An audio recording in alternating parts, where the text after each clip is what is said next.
What's up, Delle Dolls? Welcome back to my YouTube channel. If this is your first time here, welcome, welcome, welcome. I hope you come back. And if it's not your first time, welcome back, sis. Today is my first podcast style video. I literally have been thinking about doing videos like this for a while just to test out, one, do I like the idea of possibly having a podcast one day? Two, do you guys like the idea of me possibly having a podcast one day? And three, sometimes I just am like too busy to try to get presentable and cute for the camera.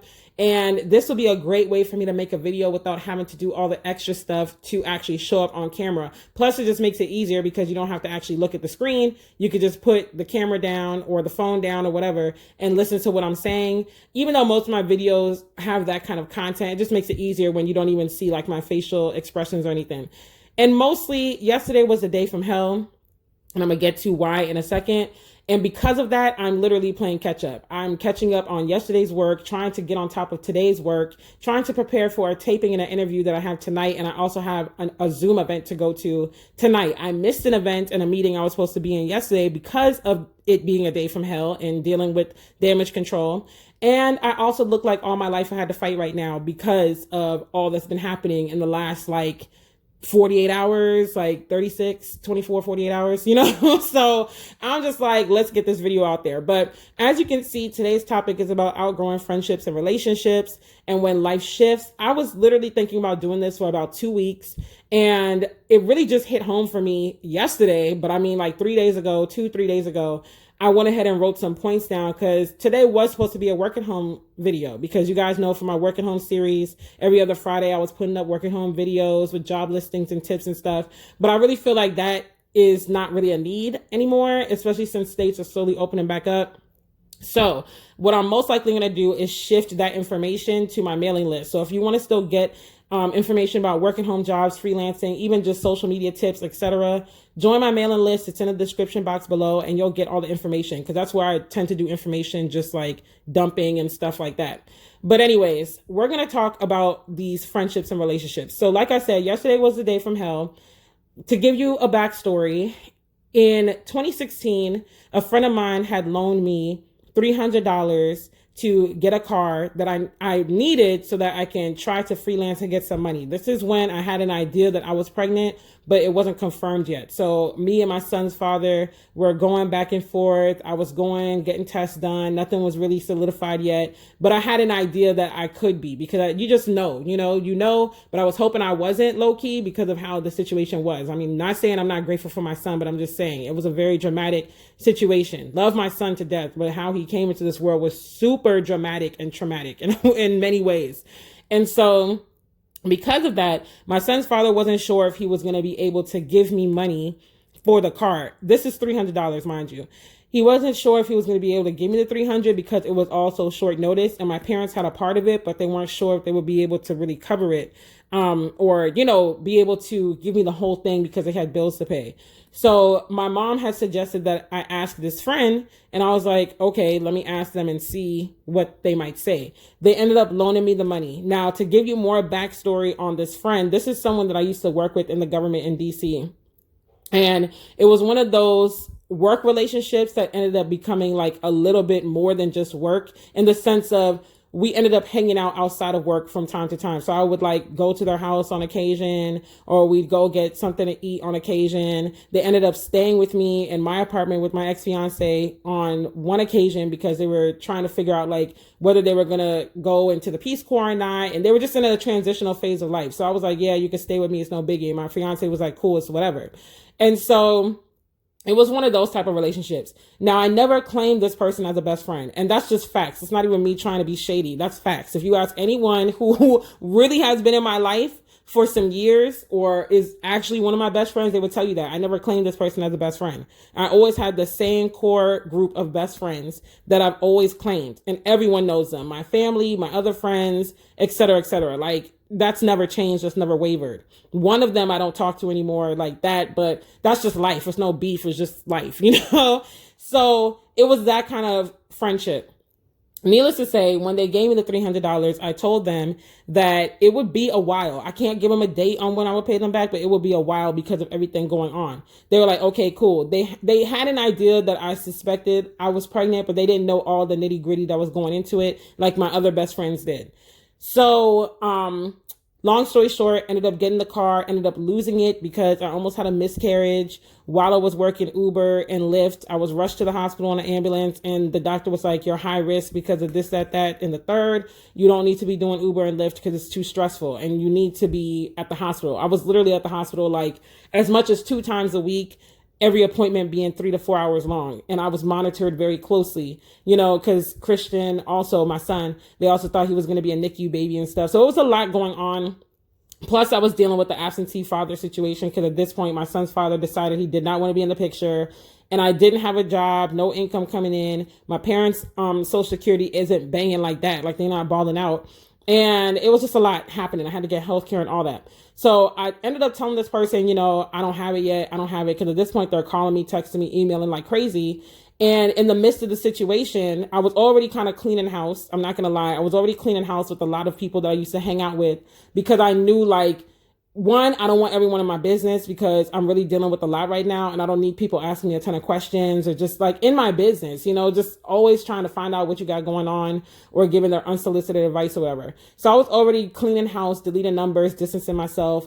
And I knew that I was going to have to make some lifestyle changes as well, because this is when I really started getting serious about my faith. We all have seasons as believers of backsliding, and I had several years of backsliding, but thank God he doesn't hold us guilty based on our past. But I'm going to get to that in another point, So in the midst of me cleaning house and dealing with all I was dealing with, ended up blocking this person. Was it right? No. And let me say that again for those who want to act like I didn't just say it wasn't right. It was not right for me to block this person randomly like that. I can admit that I'm woman enough to say that. Now I didn't block them with the intention of never paying them back or never eventually getting back in touch, but I knew like we would probably never be as tight as we were, because again, life changes. I knew my life was never going to be the same, and has it never been the same. So I blocked them like, let me just cool out for a second. And then once I get the $300, if I like get a job or something while I'm pregnant, then I will give them the $300 and then unblock them. And then at some point, we'll at least be acquaintances. And I'm good with that. I don't need to be tight friends with everybody, but that's just my personality. Ended up not really getting the $300 because when I got pregnant, it really just was the beginning of a domino effect of tumultuous events for my family. And I mean, since 2009, my family's been going through a lot. When we lost my childhood home, which I already did a video on, but in my pregnancy, it literally got to a point where the church that we were members of at the time, we're technically still members there, they literally were like taking care of me, like giving me rides to the hospital. My dad's car broke down on the side of the highway. When I was pregnant, I'm hitchhiking on the side of the highway trying to get a ride to the OBGYN and stuff like that. And so they literally would like come out, drive across town, pick me up, take me to the doctor, take us grocery shopping, buy me stuff for my son, and literally even help with my family stuff sometimes, help us pay bills. And we were that low. Where we literally were depending on the church and whatever little money that we can get, because I couldn't work, because of my health and being pregnant and so high risk. And so I didn't know when I was going to get on my feet. And I literally did not have the $300. And then it just kept continuing. We ended up moving to Central Virginia. Didn't have a car again. My sister was spending hundreds of dollars just to get to work. We were barely surviving. I was able to hustle more then, but a lot of the money was trying to clear up other debts, like from actual collectors who it will go on your credit report and stuff like that. Then we prepared to move out here to Atlanta, and y'all already know the story. We ended up being homeless and all of that. So it literally was like, I just did not have the $300. If I gave you the $300, it would have affected other bills, or my mom would have had to take it out her retirement. So that's why the person never got the $300. Nevertheless, they come on my video, one of my videos 2 days ago, and they comment like, oh, here's a link to Uber if anyone needs a car, this, that, the third. And once they comment, I respond back and I'm like, thanks for the comment. We exchange like 2 more pleasant exchanges, and then they just start going off and snapping on me, basically trying to be shady and reference the situation with the $300 under the motivational mukbang video from April. Like I said, I deleted the comment thread because I really debated keeping it up, and I'm like, you know what? I don't really need this to just be up here. So let me just go ahead and delete it. But I did take screenshots though, just in case. And I debated putting those screenshots in this video as footage, but I'm like, you know what? we ain't even gonna do all that. I'm gonna just brief people on the story and get to the points. But, needless to say, they ended up snapping on me on that and referencing the $300 and basically coming for me in multiple ways. In a long story short, they ended up basically calling me a liar because it started in the comments on the YouTube video, then went to email because I told them to just email me and let's just try to settle it out. At first I had said call me, and when I thought about it, I'm like, let me just settle it in email, and if I could start sending them some money today, I'll do that and call it a day, because if I get on the phone, it's going to take forever. I'm going to be yelling. I'm going to be stressed out. Then I'm going to have a skin flare up because I have a skin condition where when I get stressed out, I start to get bumps on my skin and it hurts. And I was starting to feel those bumps come up yesterday. So I'm like, let me just send an email and hopefully it can be done. I was wrong. I should have just went on the phone because it probably would have been done a lot sooner, because they ended up emailing me back and forth, going in and out of trying to make their points, and kept harping on the fact that basically, in a nutshell, I'm in no place to give people godly advice because I had a wrong that should have been corrected. How dare me try to silence them when they have a right to speak up? I'm not a good person, because they ended up owing my mom money too. They owed me for rent from when they stayed with me, and they owe my mom money from when she cooked for their housewarming. But I literally, and my mom, let that go, because at the end of the day, how we operate as a family is like, if I have it and you don't, I got you. And I'm not holding it over your head, because once I give, that's it. If you want to pay me back, that's cool. If you don't pay me back, it's whatever. I'm not holding it over your head, because to be honest, for many years amongst my friends, I was the one that was balling. I was the one with the best job. I was the one with the place. I was the one with the car. I was the one that had the most liquid cash to make a move.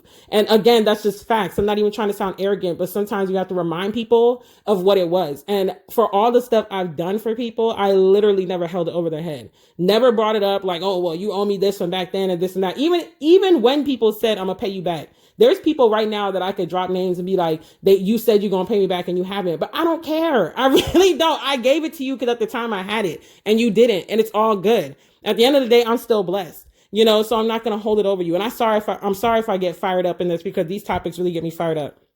But nevertheless, that's what they were saying. I have no right to tell people like godly advice because I have a wrong that should have been corrected, and God sees everything, and just all this stuff, and basically trying to say how they know me and I'm lying. That's another thing. They try to insinuate that I'm lying about us being homeless when we came to Atlanta. And I'm like, okay, see, that's the thing. If you're going to lurk on my channel, you should have scrolled back to that video that I put up of us moving to Atlanta. I literally have receipts. Some of you guys that follow me, and you're going to see this video.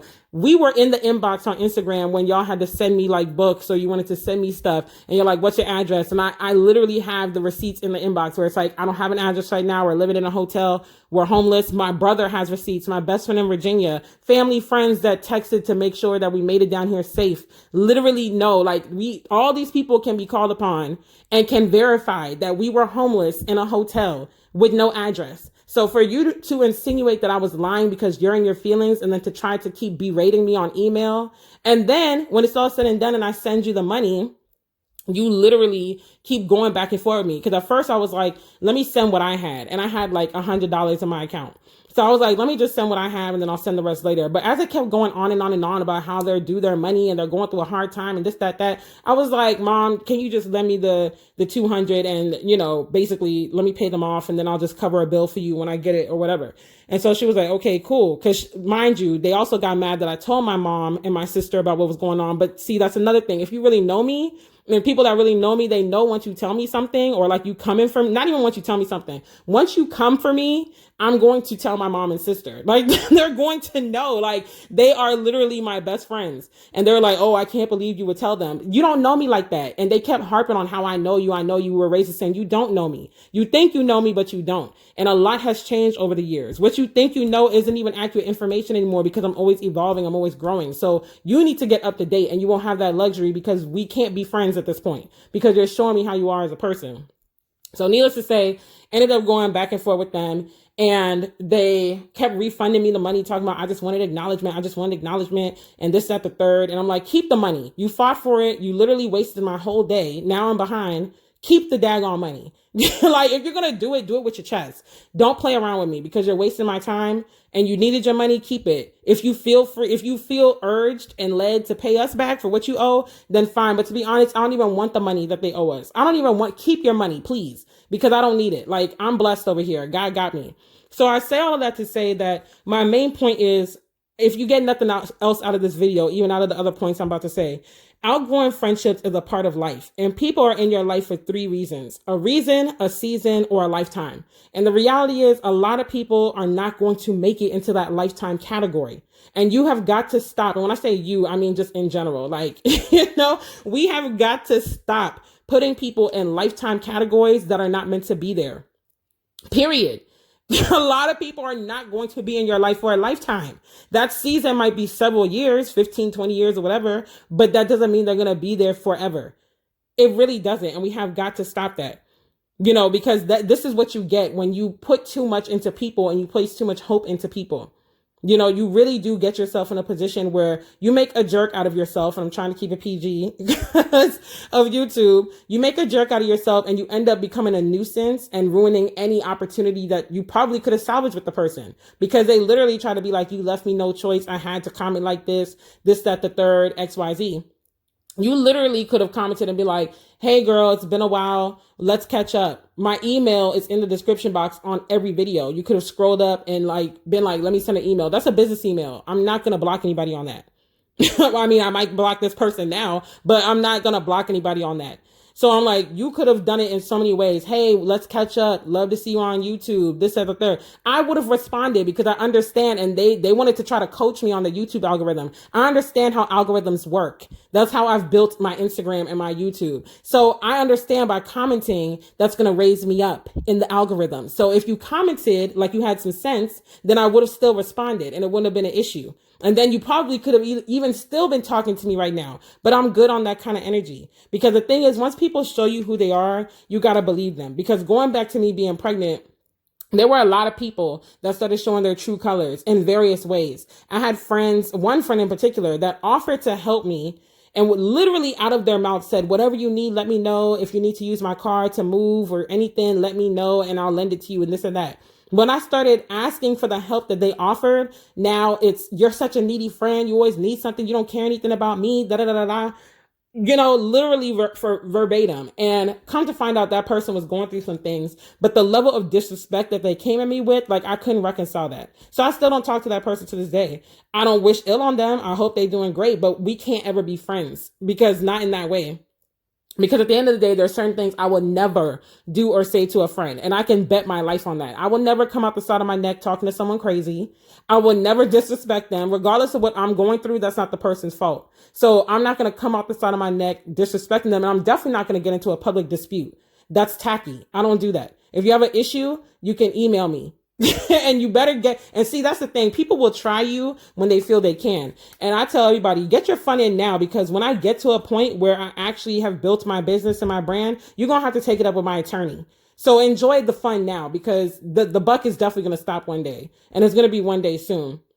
But anyways, this is a prime example of how you outgrow friendships. And that's why I gave this backstory, because as I really sat and thought about it, I reviewed my points that I had written the day before. And I was like, you know what? Let me revise some of these points. So I revised the points and I'm going to give it to you guys. And like I said, the main point is outgrowing friendships is a part of life. People come in your life for 3 reasons: a reason, a season, or a lifetime. And very few people are going to make it to that lifetime category. Very few. I would say less than 3 people will ever make it there. And the faster you recognize that, the faster that you could carry yourself with some dignity and some tact. So my first point is, be careful how you let people in your life in close proximity. Whether you are the person that's finding yourself doing most of the helping or lending a hand, or you find yourself being the person that's mostly the recipient of the help or the person lending a hand, you have to be aware that people will turn on you when they get in their feelings, and they will try to paint you out to be a villain. That's just reality. Be careful how much you open up to people, because like I said, this person had lived in my house with my fiance and I.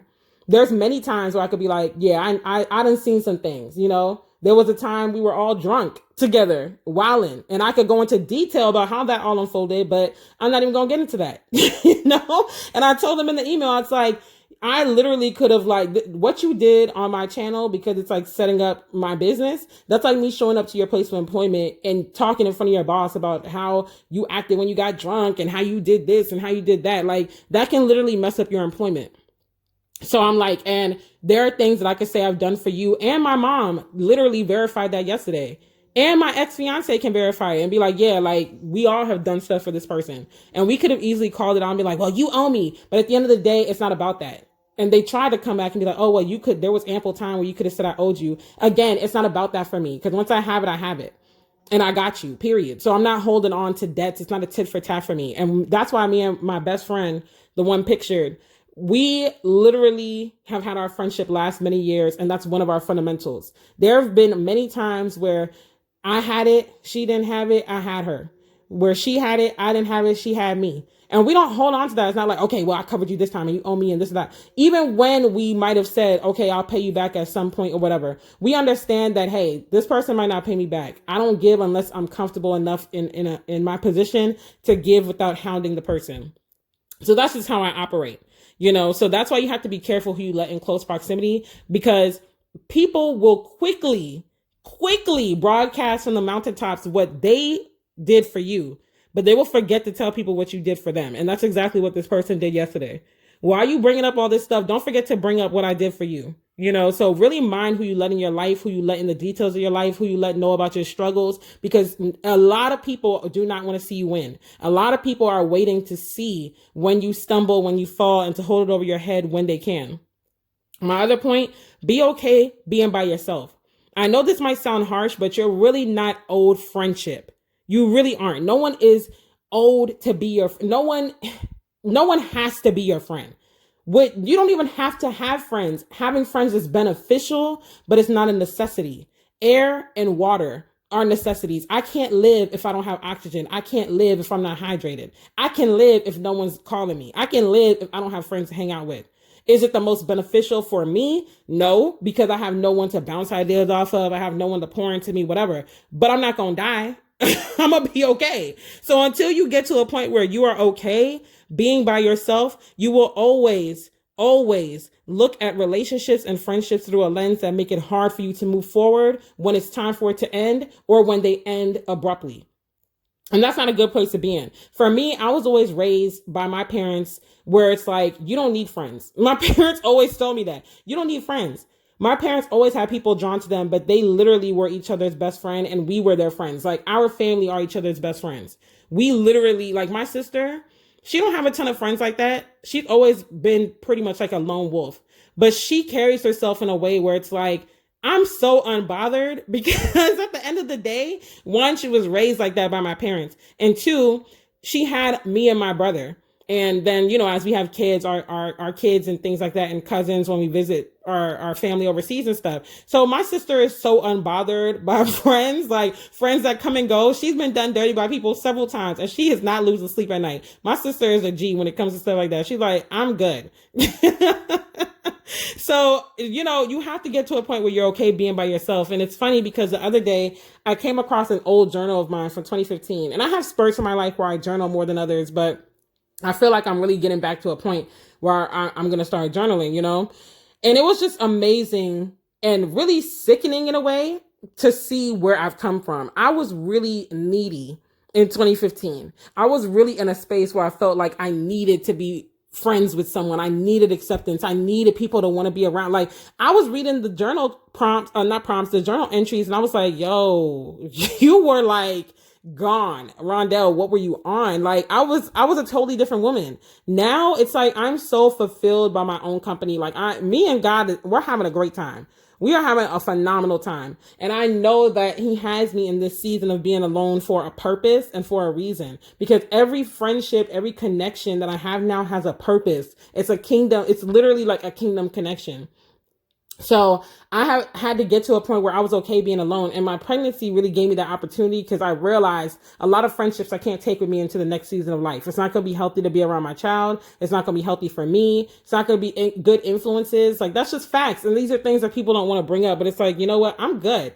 I'm very good. My third point, vet people. Folks really don't have the same core values as you. And until you really dig and do the work, you're not going to realize it until it's possibly too late and you're dealing with a situation, a fire that you got to fight. Like I was yesterday. A lot of people don't have the same values as you. It doesn't mean because they're the same ethnicity as you, they come from the same culture, that y'all going to be thinking the same. Because this is something else the person kept trying to say, because they have Jamaican roots. And they were like, oh, we're all raised Caribbean. We think the same. We think the same. No, boo boo. We don't think the same. So even back then when we were like, hanging out more and stuff, we still didn't think the same, let alone now. Who I was back then is so far from who I am now. So stop trying to equate yourself to me and be like, we think the same. We think the same. We don't. You think a totally different way, because even just how you're going about this right now is something I would have never done. Like, period. I would have never done it. Never. Like, there's people that have cut me off abruptly. There's people that, like I said, owe me, and I never go on their platforms. And some of them have big platforms. I could go on and be like, oh, well, da-da-da. I let it go. One person, I mentioned in my Instagram stories, I was close with them leading up to the move to Atlanta, and they became like a prayer partner for me. And we were just praying together, hitting each other up for prayer, fasting together, covering each other with the word and stuff. I think that person ended up growing a low-key interest, but it is what it is. We just ended up losing contact, like cutting each other off low-key. And I reached out to the person around the holidays and I was like, hey, did I do something? You want to talk about it? They read the message, never got back to me. But the other day they sent me a joke, a funny video. And I was like, okay, whatever. Like, it's bygones are bygones. If you want to send me memes and jokes, it's cool. You've moved on. You found your happiness. I'm happy for you. I literally wish you nothing but the best. But there's no point in bringing up old issues. Like, it's water under the bridge, So I could have easily been like, oh, why are you sending me memes, but you ain't want to talk about da-da-da-da. Like, it's just not that deep. It really is not that deep to me. So vet people and make sure that they have the same core values as you. Make sure that they have the same core values, because it literally can come back to bite you in the butt. Particularly those of you who are also building public platforms. Please vet these folks out here and make sure that they are not on some other, because as you grow, people are going to try to come. They're going to try to come for you and try to come for your edges. And you really got to be prepared. This is why business people always have attorneys, because you have to. You have to. Even as you grow on YouTube, my fellow YouTubers or content creators, make sure you have an attorney, like on retainer or something, because you're going to need it, because people will definitely try to come for you. My fourth point, get to a place of healing. You really have to get to a place where you're okay getting an apology, or never getting an apology you feel you deserve, or the acknowledgement you feel you deserve. Because again, this is going to sound harsh, but this is the reality of life. Healing is your responsibility. It is your responsibility to heal and to move on from whatever someone did wrong to you. Like, that's just what it is. Yes, a lot of apologies we should have gotten, but we're not going to get. Yes, people should acknowledge us, but they're not always going to. And that, like I said, it really boiled down to an attention thing for this person, because they kept saying that I deserve acknowledgement. I deserve acknowledgement. Well, the way you're going about it is tacky, and it's not going to last long. It's going to be short lived. Whereas you could have went about it in a way that would have been better received. And then you could have at least been an acquaintance. Because again, I'm not looking for close friendships just willy-nilly right now. Like, everything for me has a purpose and a season. So, you could have went about it in a different way, but it's your responsibility to seek healing for whatever happened. You can't hold on to something that happened or that someone did and be like, oh, they're moving on with their life. They owe me this, that, and then you're just going to bogart your way into their life any way you see fit and feel justified with that. Like, when they deal with it accordingly, then you can't get mad at anybody but yourself, because you decided to do it that way. And people have the right to be like, I need my peace, even if that means cutting you off, because again, no one owes you friendship. No one owes you relationship. And you have to get past that. That's not a promise. Like, I'm sorry. It is not a promise. So I know there are people, like bringing it back to myself, I know there are people who personally have hurt me. I can recall, y'all have heard some of the story times, but I honestly don't care about whether they ever tell me sorry or not. I really don't. Like, honestly, at this point, if they came back and told me sorry, I would be like, why are you talking to me? Like, this is weird, thanks. But I've moved on. And healing is an ugly process that a lot of people just don't want to deal with. And this person, again, from yesterday kept saying, I let it go. Apparently not, because you're still going back and forth, back and forth.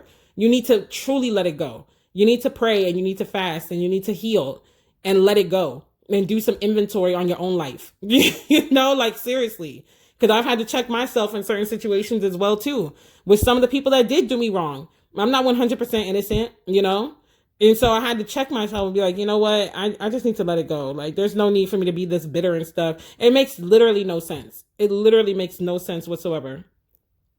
My next point, tie up loose ends in your life.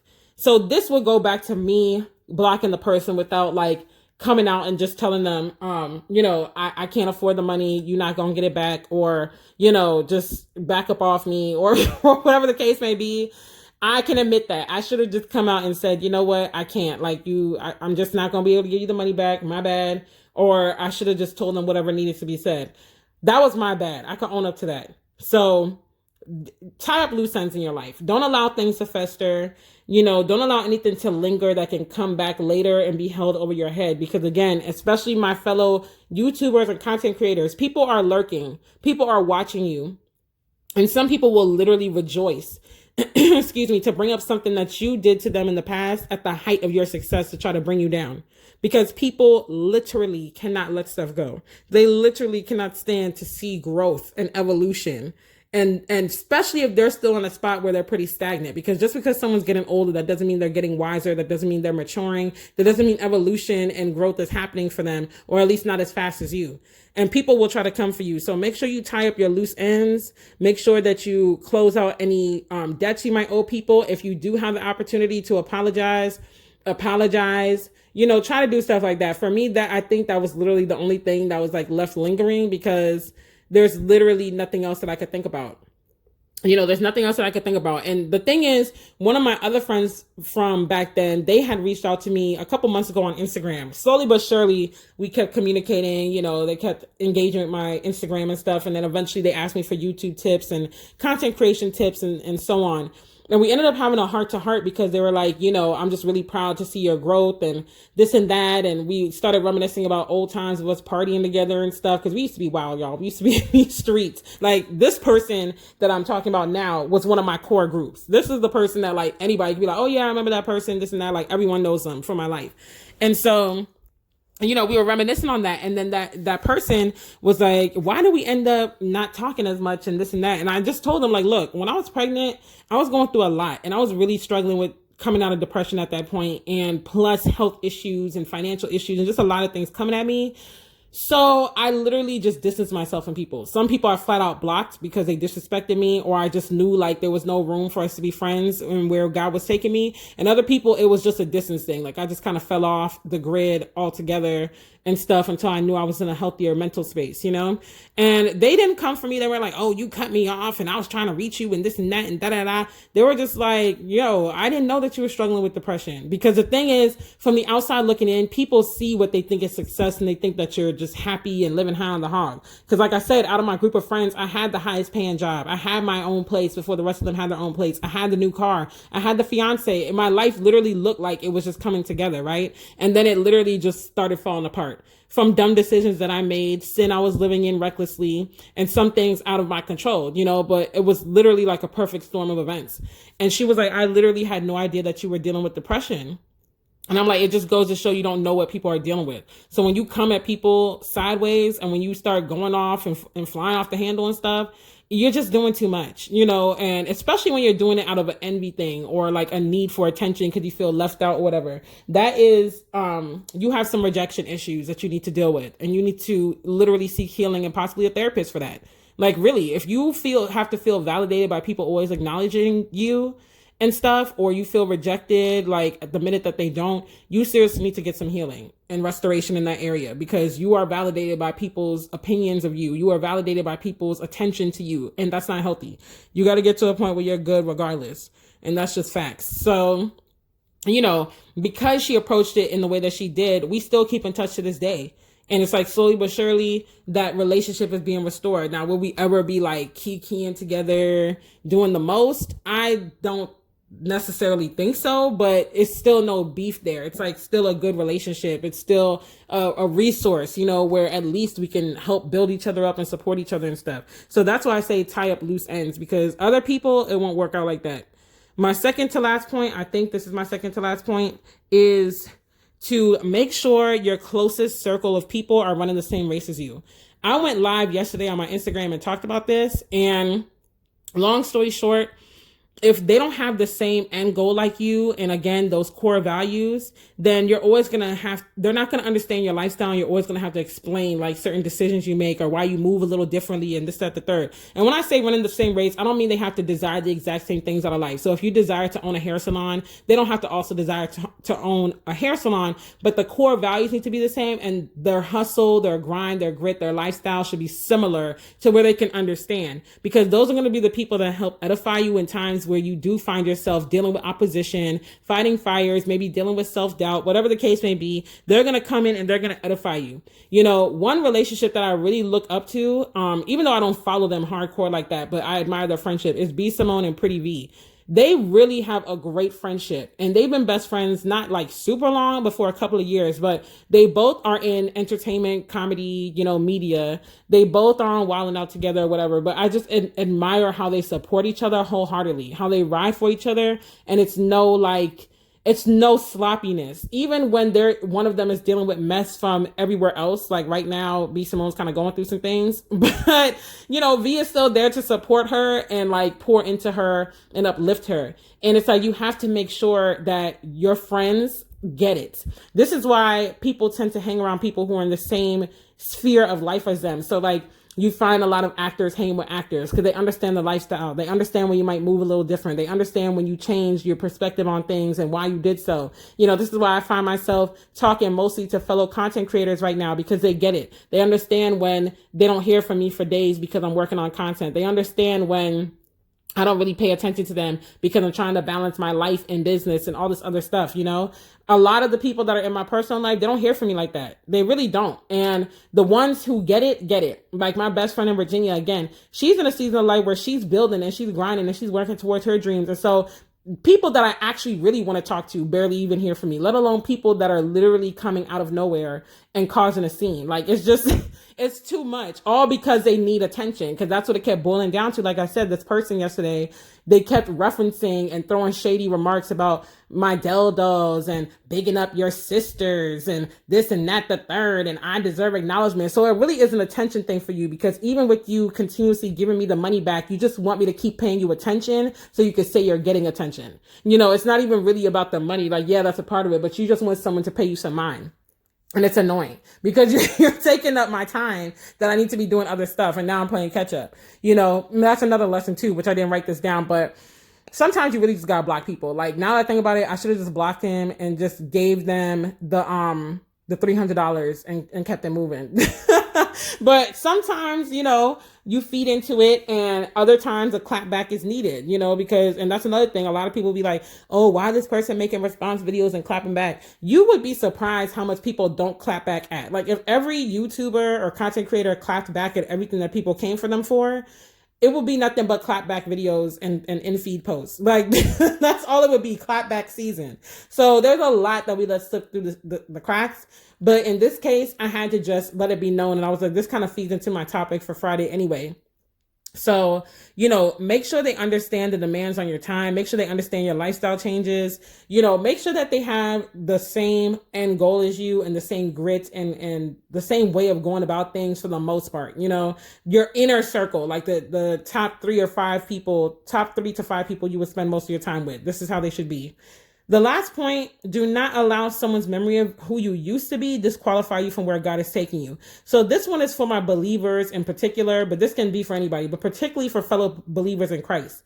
You have to really get to a place, like when you really get to a place when you're surrendering to God's will for your life and living sold out for God. I mean, like, you are really on the deep end of your faith and your purpose. People will not like you for it.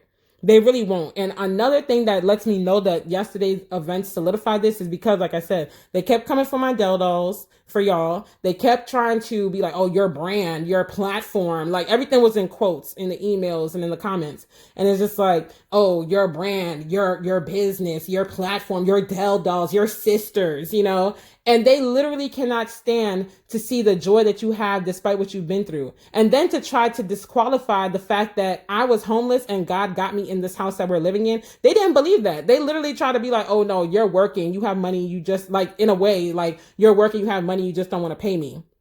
You just don't want to pay me back. I'm like, I don't have to lie about that, boo. The footage is there. The receipts are there. You just can't believe that God did this for me because your faith is not ignited like that. Your faith is not activated like that. You need to get deeper in your faith and in prayer, because God is no respecter of persons. If he moves on my behalf like this, he can do it for you and even more. But because you don't have the faith, because you don't have the belief, it's like you won't see it manifest in your life. But because it happened for me, don't try to disqualify it. No one can say they got this house that me and my family are living in except for God. It was literally an act of God. Nobody can say they got it for us. We got this with no income. To this day, none of us are working. And whether you want to believe that or not is on you, but I have no reason to lie about that. Why would I lie about struggling? That literally makes no sense. It literally makes no sense. But because you don't see the favor pouring out in your life, because you need to activate your faith, and you call yourself a Christian, so you need to work on that. You need to strengthen your faith and your belief and your obedience, and you will see favor roll out like a mighty stream in your life, because I'm not special. I never claimed to be. You try to act like I did because you're insecure, but I never claimed to be better than anybody. I never claimed to be special. I never claimed any of that. That's the reason why I share my story and my testimony so boldly and so transparently, because I'm like, listen, when I stopped playing around with God, and when I really committed and got serious and was like, I'm going to actually dedicate all of my life to him, fully submit to his will for my life. Where he tells me to go, I will go. Moving to Atlanta made no sense, but he told me in my fasting and my prayer to move. Very clearly, he told me, and I was obedient. And because of my obedience, even though I didn't understand it and it didn't make sense and I still went through the storm, he blessed me with this house. He blessed me with the magazine article feature. He blessed me with the opportunities that I'm getting, one being tonight. He's going to keep blessing me because of my obedience. You don't have to have it all figured out, but you obey, and God will tell you when to go, and you go and you obey. You will see the favor. It didn't make sense when God told Abraham to leave his home and to go to a land that he never knew, leave everything that he knew and go to a new land and make him a father of many nations. It didn't make sense, but he got a blessing out of that. It didn't make sense for God to tell Moses to free his people, turn against the people that raised him, to free the Hebrews, then the Israelites, and take them to the promised land. And he did all these signs and wonders. It literally didn't make sense. But because of Moses' obedience, you saw it.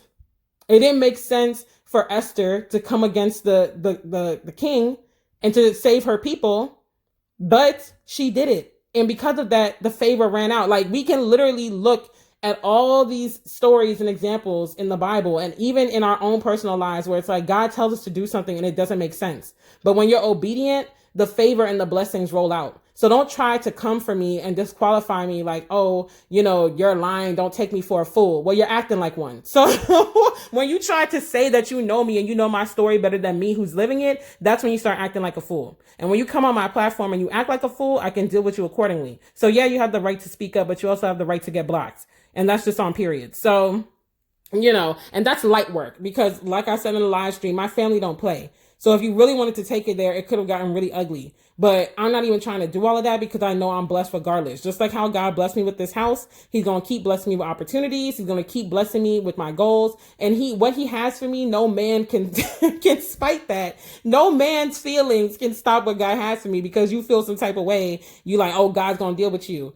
Okay, but just because you feel that way, that doesn't mean my blessings are going to stop. Like, that's a very jaded and twisted view of the Bible, and I'm going to need you to get that together. So for my fellow believers, just be aware that when people see that you still have joy, like if your story is similar to mine, you were homeless, but you still had joy. People tried to count you out, but you still have joy. People tried to kill you, but you still have joy. You lost your job, but you still have joy. That person broke up with you, but you still have joy. You don't have money in your account, but you still have joy. You're still in purpose. When they see that you honestly have joy, not happiness. Happiness is fleeting, but joy comes from within and it's unshakable. When they see that you have joy and you're in purpose, and when you're in purpose, that means you know who you are, whose you are, and why God put you on this earth. When you know that and you have joy, people will hate you for it. So to my believers in particular, y'all stay prayed up, keep fasting, keep reading your word, stay in purpose and pursue it wholeheartedly. Be obedient. Yes, the haters will come, but let them hate while God keeps blessing you and taking you where he needs you to go. Period. And by you being obedient, God will see to it that your purpose blesses you. Your gifts and your purpose will make way for you. And people won't be able to stand it. They won't be able to explain it. They're going to be hating on it because they don't see that kind of move of God in their life.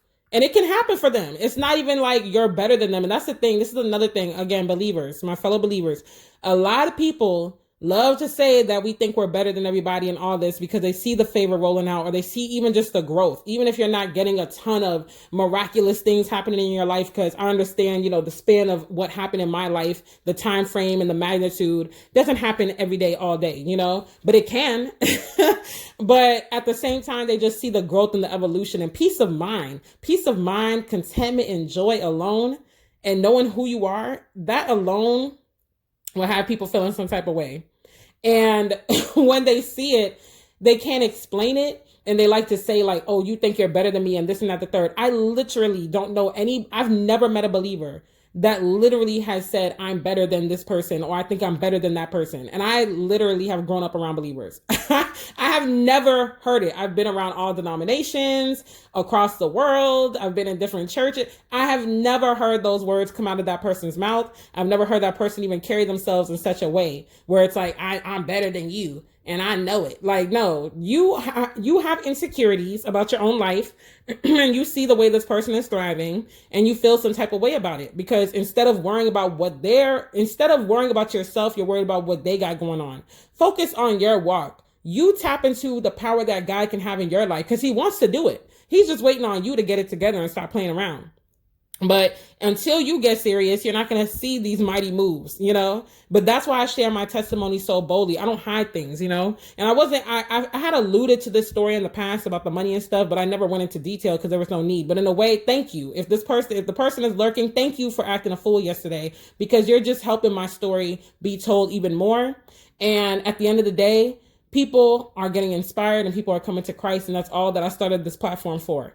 That's literally it. So if you want to be mad, that's on you. But, nevertheless, y'all, those are the points I have for you today. And if nothing else, I hope that these points really resonate with you. Really take stock over your life, take stock over your friendships and relationships, because these points can be said for romantic relationships as well. But just use them to improve. And I really pray that God gets the increase out of your life. Don't let anybody tell you that you can't go where God's taking you because of your past. Rebuke the devil and move on. Don't let anybody's insecurities deflect on you. And don't let anybody hate on what God's doing in your life. You keep shining and sharing your testimony and keep speaking life over them, and pray for your haters. Because at the end of the day, God can do it for them, because he's no respect of persons. If he could do it for you, he could do it for me. He could do it for them. So that's just period. So I hope this video helped you guys out. I hope you really enjoyed it. Leave a comment down below. Let me know what you think. And I'm excited to just share more videos with you guys and continue to just keep inspiring and encouraging you guys and helping you guys elevate. So I will see you guys on next Tuesday's video. And I hope that everyone has a phenomenal weekend. Love you, and bye-bye.